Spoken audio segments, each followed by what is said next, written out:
नमस्कार दोस्तों, एक बार फिर से आप सभी लोगों का बहुत बहुत स्वागत है आपके अपने इस यूट्यूब चैनल पे। तो दोस्तों, अगर हमें हमारी कंपनी की लास्ट एक साल से अगर अपनों ने कोई बैंक ट्रांजैक्शन एंट्री नहीं करी है या 6 मंथ से कोई बैंक ट्रांजैक्शन एंट्री नहीं करी है, तो अगर आपने उस डाटा को एक साथ बल्क में एंट्री करना चाहिए कि बैंक स्टेटमेंट को अप टू डेट करना चाहिए लास्ट 6 मंथ का, वो भी एक सिंगल क्लिक के साथ, तो अपने क्या करते हैं कि बैंक स्टेटमेंट के पोर्टल पे जाके लॉगिन करके और वहाँ से हमारी अकाउंट स्टेटमेंट का एक पीडीएफ फाइल जनरेट कर लेते हैं। एक्सेल फाइल भी हो सकती है, और उस बाद में पीडीएफ या एक्सेल फाइल को अपने टैली सॉफ्टवेयर में इंपोर्ट कर लेते हैं। अब इंपोर्ट आप टीडीएल के थ्रू भी कर सकते हो या थर्ड पार्टी एप्लीकेशन के थ्रू भी अपने टैली सॉफ्टवेयर में डाटा को इंपोर्ट कर लेते हैं। तो उससे क्या होगा, जितनी भी हमारी चाहे वो एक साल का डाटा था, तो एक साल का सारा डाटा हमारी बुक्स ऑफ अकाउंट्स के अंदर यानी कि टैली सॉफ्टवेयर में इंपोर्ट हो जाता है। अब ये डाटा इंपोर्ट तो हो गया, डेबिट और क्रेडिट की टोटल अमाउंट्स है वो भी बिल्कुल स्टेटमेंट के अकॉर्डिंग मैच हो रही है, क्लोजिंग बैलेंस भी मैच हो रहा है। लेकिन अब ये सारा डाटा इंपोर्ट करने के बाद क्या हमारी बुक्स ऑफ अकाउंट्स कंप्लीट होगी? क्या हमारा सैलरी क्रेडिटर या सैलरी डेबिटर का जो बैलेंस है वो बिल्कुल अप टू डेट हो गया? प्रॉफिट एंड लॉस अकाउंट का जो पार्ट है वो क्या बिल्कुल अपडेट हो गया? बैलेंस शीट बिल्कुल अपडेट होगी? अगर आप इस वीडियो को एज ए अकाउंटेंट की व्यू से आप देख रहे हो, तो इस वीडियो को देखने के बाद कमेंट करके जरूर बताइएगा भी हमें पीडीएफ फाइल जो रियल लाइफ के अंदर अपने अकाउंटिंग की बात करें, जो अपने रूटीन में करते हैं, फिर वहां पर ये चीजें पॉसिबल होती है या नहीं होती है, या केवल इस चीज को केवल ऑनलाइन एजुकेशनल पर्पज से ही सिखाया जाता है। तो इस वीडियो के अंदर अपनी पूरी डिटेल के साथ डिस्कस करेंगे भी पीडीएफ फाइल जनरेट करने से क्या बेनिफिट है, क्या इसके डिसएडवांटेज है। वीडियो पसंद आए तो लाइक जरूर कर देना, और चैनल पर पहली बार है तो चैनल को सब्सक्राइब जरूर कर लेना।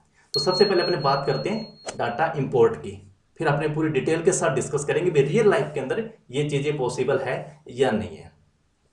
जैसे मान लीजिए अपने को बैंक स्टेटमेंट के अंदर पीडीएफ अपनों ने डाउनलोड कर ली या एक्सेल डाउनलोड कर ली, तो उसको बहुत सारे मतलब जो टीडीएल होते हैं वो तो ये कहते हैं भी हमारे जो फॉर्मेट है उसी के अकॉर्डिंग आपको डाटा रखना पड़ेगा। जैसे मान लीजिए आप देख सकते हो इमेज के अंदर ये एक एक्सेल फाइल है और ये किसी बैंक की स्टेटमेंट है, ठीक है। डेट लिखा हुआ है, नरेशन लिखा हुआ है, उसके बाद में इसका चेक रेफरेंस का नंबर और इसकी डेबिट अमाउंट और क्रेडिट अमाउंट, ठीक है। उसके बाद में टैली सॉफ्टवेयर में आपको किस तरीके से इंपोर्ट करना है वो सारा प्रोसेस है, और यहाँ पर बताया जा रहा है भी आपको एक सस्पेंस काउंट क्रिएट करना है, ठीक है। कर लिया कोई बात नहीं, लेकिन उसके बाद में अपने फाइल का पाथ वगैरह इंपोर्ट करवा के और टैली सॉफ्टवेयर के अंदर सारा डाटा इंपोर्ट कर लिया। तो जैसे ही सारा डाटा इंपोर्ट कर लिया तो वो सारी की सारी ट्रांजेक्शन क्या होगी, सस्पेंस काउंट के अंदर ट्रांसफर हो जाएगी। अब सस्पेंस काउंट के अंदर ट्रांसफर होगी। अब ये मान लीजिए कोई ये 4 ट्रांजेक्शन है तो अपने देख देख के इसको मॉडिफाई भी कर देंगे। लेकिन अब अपने बात करते हैं रियल लाइफ की। तो यहाँ अपने एक बैंक को ओपन करते हैं।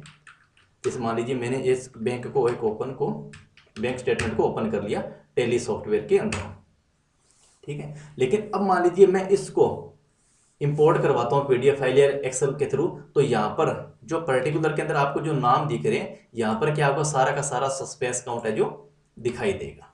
अब उसके अंदर क्या होगा कि मेरे को एक एक एंट्रियों को ओपन करने के बाद में जहाँ पर सस्पेंस का नाम है वहाँ पर उस पार्टी का नाम मेरे को यहाँ पर लिखना पड़ेगा, सेलेक्ट करना पड़ेगा सॉफ्टवेयर में से भी ये पैसा मेरे पास इस पार्टी से रिसीव हुआ है या पेमेंट मैंने इस सप्लायर को करी है, ठीक है। तो अब मान लीजिए मैं सारी ट्रांजेक्शन को एक एक एंट्री मॉडिफाई करके मैं यहाँ पर लिखूंगा, तो इससे अच्छा है कि मैं बैंक स्टेटमेंट को डाउनलोड करके उसके ट्रांजेक्शन की एंट्री टैली सॉफ्टवेयर में डायरेक्ट ही कर दूं। इंपोर्ट करने से आपको क्या फायदा मिलेगा भी आपकी जो डेबिट और क्रेडिट साइड की जो अमाउंट है ये आपको दिख जाएगी, लेकिन कौन से अकाउंट के थ्रू पैसा आ रहा है, कौन से अकाउंट के अंदर अपने जा रहे हैं, यानी कि कौन से सप्लायर को अपने पेमेंट कर रहे हैं, वो टैली सॉफ्टवेयर जल्दी से नहीं समझ पाता। क्यों नहीं समझ पाता? अब बहुत सारे लोग यही कहेंगे भी अकाउंट स्टेटमेंट के अंदर आप पर्टिकुलर जो भी आपकी टैली सॉफ्टवेयर में जो नाम है वो आपको स्टेटमेंट के अंदर नाम लिखने पड़ेंगे। अब जो अगर मान लीजिए वहां पे स्टेटमेंट के नाम है और वही नाम मेरे को टैली सॉफ्टवेयर में लिखने पड़ गए, तो मेरा डाटा तो उतने में तो मेरी डबल होगी। पहले नाम वहां होना चाहिए, उसके बाद में टैली सॉफ्टवेयर के अंदर मैं नाम क्रिएट करूं। चलो क्रिएट भी कर लिया, ये भी बात मान ली। लेकिन अब रियल के अंदर ये होता है भी मान लीजिए अगर आप 2 महीने या 6 महीने का बैंक स्टेटमेंट एक साथ टैली सॉफ्टवेयर में इंपोर्ट कर रहे हो, तो इसका मतलब आपकी बुक्स ऑफ अकाउंट्स का जो हवा में चल रही है। क्यों चल रही है? क्योंकि आपने 6 महीनों से बैंक में कोई ट्रांजेक्शन की एंट्री अपनी बुक्स ऑफ अकाउंट्स में करी नहीं है। वैसे आप ट्रांजेक्शन कर रहे हो लेकिन बुक्स ऑफ अकाउंट्स के अंदर आपकी कोई ट्रांजेक्शन नहीं है, तो आपके कोई क्रेडिटर का नहीं पता चल रहा, ना आपको कोई डेबिटर का पता चल रहा। कितना पैसा आपने लोगों से लेना है वो नहीं पता चल रहा, कितना पेमेंट आपको करना है वो आपको नहीं पता चल रहा आपके बुक्स ऑफ अकाउंट्स को देख के।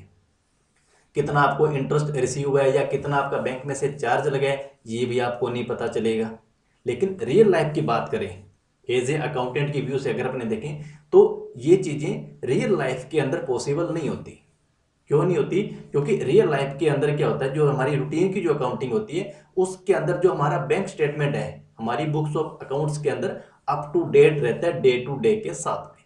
जैसा मान लीजिए आज 31 दिसंबर 2024 है तो हमारी बुक्स के अंदर भी 31 दिसंबर 24 के अंदर जो हमारी बुक्स ऑफ अकाउंट्स के अंदर जो बैंक का जो क्लोजिंग बैलेंस है वही आपको बैंक स्टेटमेंट के अंदर मिलते हैं। ज़्यादा से ज़्यादा आपकी एक या दो ट्रांजेक्शन है जो रह सकती है सेम डे की, लेकिन अमूमन 99% यही चांस होता है कि आपकी ट्रांजेक्शन बैंक के साथ है जो मैच होती है। अगर मान लीजिए आपने डेली रूटीन के अंदर कर रहे हैं और एक साल से या 6 महीनों की ट्रांजेक्शन अपन एक साथ करेंगे तो कैसे हमारी बिजनेस की अपनी रिपोर्टिंग को देख पाएंगे, कैसे बैलेंस शीट को अपने बना पाएंगे, कैसे अपने जो हमारी आउटस्टैंडिंग है चाहे वो रिसीवेबल है चाहे वो पेबल है कैसे देख पाएंगे। रियल लाइफ के अंदर ये चीज़ें पॉसिबल नहीं होती। ये केवल उन्हीं बिजनेस के लिए पॉसिबल है जिनको साल में केवल अपनी इनकम टैक्स की रिटर्न भरने के पर्पज से डाटा को इंपोर्ट करना होता है। लेकिन वहां पर भी तभी पॉसिबल है जहां पर केवल 5 या 7 एंट्री हो, आप फटाफट उसको ओपन करके और मॉडिफाई भी कर सकते हो। दूसरा चांस ये भी होता है कि मान लीजिए हमारा कोई कस्टमर है जिनको मान लीजिए उसके एक फर्म है और हमने फर्म के नाम से गुड्स को सेल कर दिया, ठीक है। अब क्या किया, वहां पर उस फर्म का जो पैसा है उस फर्म के अकाउंट से न आने के बजाय उस फर्म का जो प्रोपराइटर है उसने अपने पर्सनल अकाउंट से हमारे खाते में पैसा भेज दिया। तो हमें तो कोई दिक्कत नहीं, हमें तो पैसे से मतलब है, पैसा हमारे पास आ गया। लेकिन अब जब स्टेटमेंट की बात करेंगे तो स्टेटमेंट में क्या आएगा, वो पर्टिकुलर एक पर्सनल नाम लिखाएगा भी। अगर वो सेम बैंक का है तो कई बार तो नाम भी लिखा नहीं आता, क्लियरिंग है या ट्रांसफर है, कुछ ऐसा वर्डिंग वहां पर लिखा हुआ आता है। तो टैली सॉफ्टवेयर को क्या पता लगेगा भी कहां से पैसा आ रहा है। रेफरेंस लिख दिया, क्लियरिंग लिख दिया, ट्रांसफर लिख दिया तो टैली सॉफ्टवेयर इसको क्या समझेगा, एंट्री डायरेक्ट सस्पेंस में ट्रांसफर कर देगा, फिर उसको वहां से उठा के उसके खाते में लिखनी पड़ेगी। अगर मान लीजिए हमने किसी फर्म के नाम से पैसा आ रहा है और फर्म के नाम से ही अपनों ने इनवॉइस जनरेट किया है तो हो सकता है डाटा आपका मैच हो जाए, लेकिन पेमेंट आई पर्सनल अकाउंट से है, बिलिंग अपनों ने फर्म के नाम से करी है तो सॉफ्टवेयर भी कंफ्यूज हो जाएगा। लेकिन सॉफ्टवेयर अगर आपने डाटा इंपोर्ट किया है तो वहां पर आपकी क्रेडिटर की तो आउटस्टैंडिंग खड़ी कर देगा उसके पर्सनल नाम से, और आपका जो सैलरी डेब्टर के अंदर जो बैलेंस बोल रहा है उस इनवॉइस की वो एजीटीजी खड़ी है। बाद में आपको पता चलेगा कि ये एंट्री मेरी उस फर्म की है तो अपने बाद में एंट्री करेंगे। तो इसकी बजाय हमें रियल लाइफ के अंदर बैंक स्टेटमेंट के अंदर हमें अप टू डेट रहना बहुत जरूरी होता है। हम रियल लाइफ के अंदर एक साल या 6 महीने बिल जो बैक है वो बिल्कुल भी नहीं चल सकते। तो अगर आप इस वीडियो को एज ए अकाउंटेंट व्यू के से देखा है तो आप कमेंट करके जरूर बताइएगा भी ये मैं इस वीडियो के अंदर ये सारी सच्चाई बता रहा हूँ या कुछ मैं भी गलत हूँ।